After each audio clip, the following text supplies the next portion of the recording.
Olá, alegria!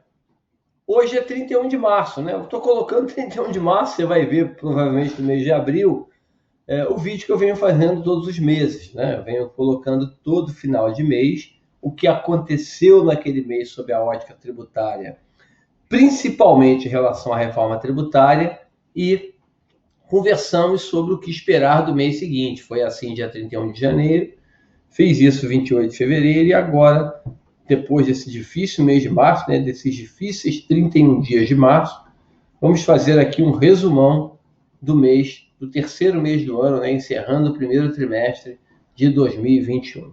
Bom, alegria, vamos lá. Primeiro o seguinte, gente, o Congresso ficou envolvido aí, vocês observaram, né, como o Congresso ficou envolvido nas discussões relacionadas ao orçamento, né? Votamos o orçamento cheio de problemas aí, que vai precisar de uma remontagem, e programas de combate à pandemia da Covid-19, incluindo, claro, a votação, a polêmica, complexa, difícil, votação relacionada ao auxílio emergencial. Então, o Congresso ficou trabalhando nesse sentido, em assuntos relacionados à Covid-19, incluindo o auxílio emergencial, e simplesmente não tocou nos temas reforma tributária e reforma administrativa. Mais um mês que a gente jogou para frente, talvez seja justificável, não sei. No último dia do mês, hoje, 31 de março, tá, veio a notícia que o deputado Aguinaldo Ribeiro, que é o relator da comissão mista de reforma tributária, né, o Aguinaldo, ele informou que a comissão, que já tinha sido prorrogada em dezembro até 31 de março, mas nesses 90 dias de janeiro, fevereiro e março, não fez nada, simplesmente nada, né? Que a comissão mista foi prorrogada até 30 de abril e que o relatório do Aguinaldo, segundo ele, está pronto, mas olha o que ele diz, faltando apenas ajustes finais com os governos federal, estadual e municipal. Aí que mora o perigo. Vai conversar com os governos federais, com os governos estaduais, municipais e com o governo federal, a probabilidade de sair um relatório com consenso, com um acordo, é sempre reduzida. E vamos ver o que vem por aí também, né? E depois vai apresentar isso para as lideranças partidárias. Vamos ver o que vai acontecer. Eu tento ser otimista, mas não consigo ser otimista mais depois de tudo que eu já vi em relação a esse tema. Então vamos esperar para ver. O CFC, o nosso Conselho Federal de Contabilidade, infelizmente, ele publicou... Por que eu falo infelizmente? Vocês vão entender. Ele publicou um comunicado, também nessa semana, na última semana do mês, um comunicado com uma nota técnica de 7 páginas. Aí você fala, saiu uma proposta dos contadores, uma proposta ousada, uma proposta explicativa, técnica, detalhada, com todo respeito. Não, saiu uma nota técnica sem grandes novidades, nada demais, muito mais do mesmo ali, tá? Faz adesão, ou sugere adesão à proposta do Simplifica Já, que só para lembrar o que é a proposta do Simplifica Já, é a unificação das alíquotas de ICMS e ISS, das legislações estaduais e municipais de ICMS e ISS, se tornaria o ICMS um imposto mais simples, mais fácil, com regras nacionais, nota fiscal nacional, guia unificada. Bom, parece interessante. Eu mesmo direcionei nas propostas que a gente conversou lá com o CRC, que o CRC do Rio de Janeiro apresentou ao Conselho, nós direcionamos aqui, contadores do Rio, a adesão ao Simplifica Já, mas não no sentido de manter o ICMS e o ISS a vida toda. Primeiro simplificá-los, e daqui a uns 2 anos, quem sabe, 2 anos, depois do ICMS realmente ser simplificado, o ISS ser simplificado, você poderia juntá-los com o PIS e a COFINS e tornar um tributo só, né? O IBS que está em discussão lá na PEC 45 e na PEC 110. Bom, aí você vai vendo mais o que diz a nota técnica do CFC, com todo respeito, aí é uma preocupação grande em relação às alíquotas, né? Eles entendem que uma alíquota só é muito complicado, então entendem que tem que ter 3 alíquotas ou talvez mais, por conta das especificidades, né? O Brasil é um país com muitas diferenças regionais, tá bom, na Europa é assim, os países, no geral, que tem o IVA, eles têm 2, 3 alíquotas, mas é muito específico, né? Uma alíquota modal, uma alíquota reduzida, e você tem normalmente essas 2 alíquotas, né? Uma reduzida para produtos essenciais e raramente você tem uma alíquota ultra reduzida. Não tem esse tanto de alíquota que às vezes nós queremos implantar aqui. A gente tem que tentar realmente simplificar. Se começar a fazer concessão demais, você não vai conseguir simplificar. Então, e manifesta o Conselho Federal de Contabilidade manifesta uma excessiva preocupação com o Simples Nacional. Excessiva. Gente, de cada 4 empresas no Brasil, 3 são simples. De cada 4 CNPJs, não estou falando de MEI não, empresa.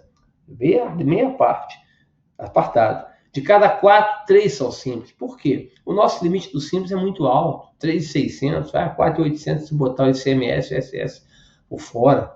É muito alto, é muito alto. O sistema tributário tem que ser simplificado. Não é ter um sistema tributário caótico e querer criar uma regra simplificada que quem conhece o simples um pouquinho mais sabe que ele não é tão simples assim. Ele não é tão simples, ele tem um monte de problemas por conta exatamente desse sistema caótico que nós temos aqui. Tá? Então, a proposta manifesta essa preocupação com o simples e, com todo respeito, trouxe nada de relevante. Nada. A proposta não toca na necessidade de revisar o mix renda-consumo. Repetindo, para você que não lembra, não viu isso. O que é esse mix que eu estou falando aqui, renda-consumo? Quando você vai na OCDE, onde estão 36, 37 países mais desenvolvidos, a Europa, o Canadá, o Japão, a Austrália, Estados Unidos. Quando você vai na Europa, você vai na OCDE, perdão, a carga tributária é 34% do PIB. A renda e o consumo respondem por 11% aproximadamente do PIB. A renda é 11,5%, o consumo é 11,1%. A renda é um pouco maior ainda. Então tem renda 11,5%, consumo 11,1%, praticamente iguais. Brasil, a renda é 7,4% do PIB. E o consumo, 15% do PIB. Ou seja, aqui nós oneramos mais o preço dos bens e serviços, inviabilizando uma série de desenvolvimentos que poderíamos fazer na esfera comercial, industrial e de serviços por conta dessa pesada, elevada e complexa carga tributária que temos aqui. Então, ou vamos enfrentar com coragem isso, ou não vamos fazer reforma tributária. Me desculpe. Ficar escrevendo ali nota técnica com coisa geral, preocupação, não pode, outra preocupação também foi com aumento de carga tributária, não pode ter aumento de carga tributária. Tá bom. Como é que vai fazer para pagar tudo que tem que pagar? Reforma administrativa não vai mudar de uma hora para outra, não vai sair a reforma administrativa, no dia seguinte já está gastando muito menos. Então a gente tem que deixar o populismo um pouco de lado e enfrentar os problemas com a coragem que eles pedem. Né? A coragem, os muitos problemas que temos no Brasil, eles pedem. Se ficar com querer passar pano aqui, passar pano ali, não vai dar. Mas vamos adiante. Eu queria mostrar para vocês, já que está no segundo bullet aqui, né, em relação à pandemia da Covid-19, que impediu o Congresso Nacional de avançar na discussão de reforma tributária, né, como eu falei, o Brasil assumiu o protagonismo no final do mês, né, nós temos registrado aqui no Brasil por dia em torno de mais de 25%, né, mais de 1/4 dos óbitos do mundo. Quer dizer, de cada 100 pessoas que falecem no mundo de Covid, infelizmente o Brasil tem mais de 25, 26, 27 pessoas por dia. Muito triste isso, porque nós não temos 1/4 da população mundial, é 2, 3% da população mundial está aqui e 27% dos mortos pela Covid estão aqui também. Então, o Brasil virou o epicentro da Covid no mundo. E eu queria mostrar para vocês um quadrinho que eu recebi uma informação, achei importante, pesquisei, avancei. Vocês sabem que eu não gosto de fake news, mas bem rápido para a gente voltar com a perspectiva do que pode acontecer em abril. Esse aqui é o dado de hoje, 31 de março, né? Quando o Brasil registrava 321.900 pessoas falecidas por Covid-19 desde o ano passado, desde 2020. O Brasil é o segundo no geral. Mas o que interessa é por milhão de habitantes. Tá bom, o Brasil por milhão de habitantes está em 16º lugar, atrás do Peru, do México, dos Estados Unidos e de 12 países europeus. Tá? Tem 15 países na nossa frente, 3 são daqui da América, né? O México, os Estados Unidos e o Peru, tá bom? E 12 países europeus. 12 países europeus. Agora preste atenção. na média desses 12 países, a população acima de 65 anos desses 12 países tem 20,4%. De cada 100 pessoas, 20,4 tem mais de 65 anos. No Brasil, de cada 20 pessoas, de cada 100 pessoas, 9,6 tem mais de 65 anos. De cada 1.000 pessoas, 96 tem mais de 65 anos. Quer dizer, menos da metade do que a Europa. E, infelizmente, a Covid atingiu de forma fatal as pessoas com mais idade. Então, esse negócio até de querer colocar, nós estamos bem porque estamos em 16º. Né? Um monte de país desenvolvido tem mais mortes por milhão de habitantes do que a gente. Tá? Mas olha a proporção da população idosa deles e olha a nossa. Tá? Eu não vou avançar, as fontes eu vou colocar depois aqui, você pode ver, não é o foco, mas só porque a gente fica escutando né, cada besteira, cada barbaridade que a gente ouve aí, que a gente consiga passar, vamos lá para o que esperar de abril e sair o mais rápido possível dessa terrível situação, é o que eu falo aqui no começo, o que esperar do mês de abril, né? Que a vacinação avance no Brasil, o Brasil já conseguiu vacinar até o final de março na faixa de quase 10%, né, da sua população, que a gente consiga avançar além desses 10%, né? Que a gente consiga em abril saltar para 20 e poucos por cento, para que a vacinação nos permita sair dessa terrível situação que a gente está passando por enquanto, tá? Que vem atingindo milhares de brasileiros. Eu conheço alguns colegas que estão passando por sufoco, vem acompanhando com muita preocupação a situação de alguns, orando para que outros consigam sair do sufoco, para que todos, mas que aqueles mais próximos que você conhece, né, você sabe que está nessa situação, que a gente consiga passar por esse momento terrível da Covid-19 que assola o mundo todo, mas que infelizmente tem seu ponto central aqui no nosso país. Mas em paralelo a isso, vamos esperar para ver a apresentação do relator da comissão mista, o deputado Aguinaldo Ribeiro, né, do seu relatório, do relatório de reforma tributária. Vamos entender o que vem por aí, o que esse relatório vai apresentar. Espero no dia 30 de abril fazer um vídeo com números bem menores da Covid-19 aqui no Brasil, se Deus quiser, né? Tomara que a gente consiga sair desse sufoco e que a gente tenha o relatório da comissão mista, para que a gente possa analisar, comentar, comparar, ver para onde foi, para onde não foi. Tá? Espero que a gente consiga fazer o comentário desse relatório no mês que vem e não tenha que dizer para vocês aqui que, mais uma vez, a apresentação do relatório foi adiada. Tá?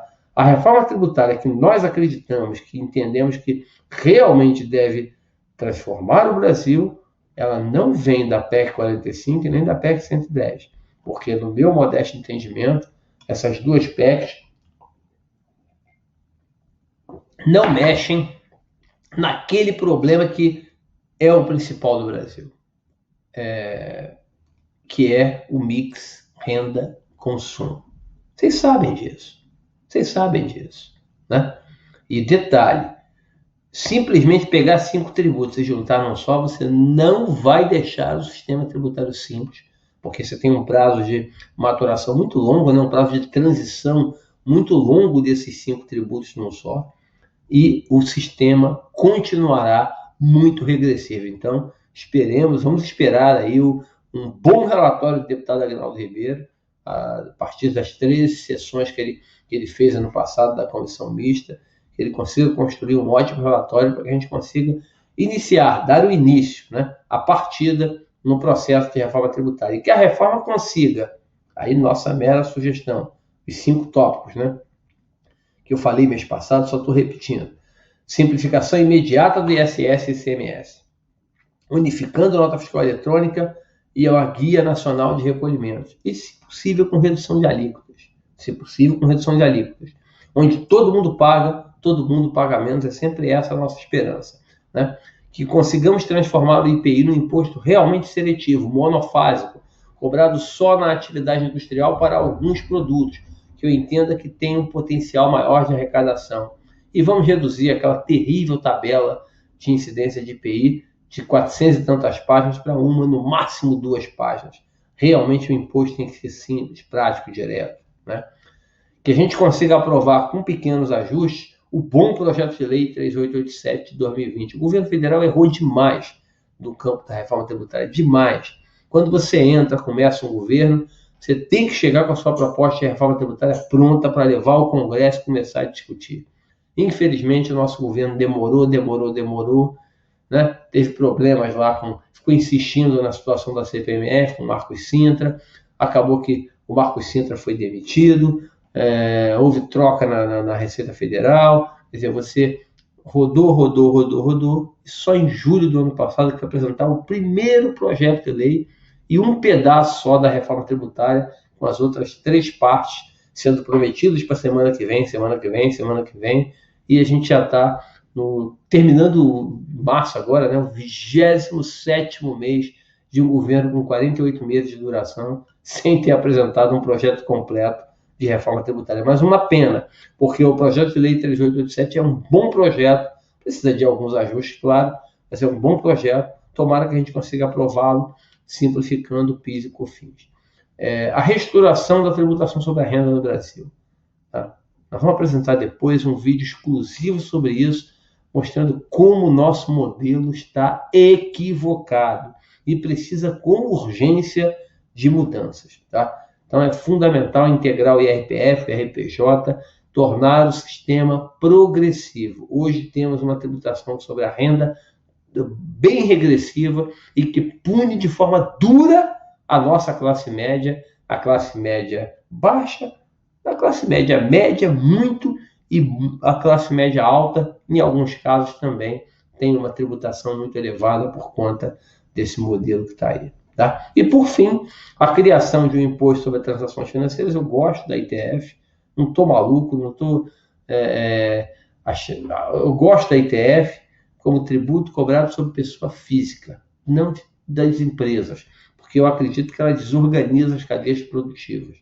Mas de pessoa física, dá para cobrar uma alíquota baixa, não vai punir ninguém, a tributação efetiva final sobre as pessoas físicas vai ser pequena, você vai pegar o dinheiro, vai colocar todinho nos programas sociais, vai calibrar a redução dos encargos sociais das empresas, podem ter certeza que vai nos ajudar, né, a calibrar, a reduzir os encargos sociais para que as empresas possam contratar mais e mais e a gente diminuir essa imensa dívida social que temos no Brasil. Tá bom? É isso, estamos esperançosos. Acreditemos aí no avanço temos que avançar a nossa reforma tributária, também a reforma administrativa, e temos que conseguir frear essa terrível pandemia da Covid-19 que vem assolando de forma muito dura todo o povo brasileiro. Tá bom, gente? Abraço, obrigado, alegria, e que vocês tenham um ótimo mês de abril aí, e vamos esperar o que vai acontecer nesses 30 dias, e a gente comenta aqui lá no final de abril o que aconteceu no mês de abril e as expectativas que teremos para o mês de maio. Aliás, abril é o mês de entrega do imposto de renda da pessoa física, a Câmara dos Deputados acabou aprovando hoje a prorrogação para o mês de julho, vai depender do Senado Federal, e eu não acredito que o Senado Federal faça algo diferente, deve repetir o que fez a Câmara e deve empurrar a entrega da declaração de imposto de renda da pessoa física para o mês de julho. Vamos aguardar o que vai acontecer. Tá bom? Abraço, alegria e até o próximo mês, né? O mês de abril, o mês de abril, né? Com os comentários relacionados ao mês seguinte, tá bom? Abraço, alegria.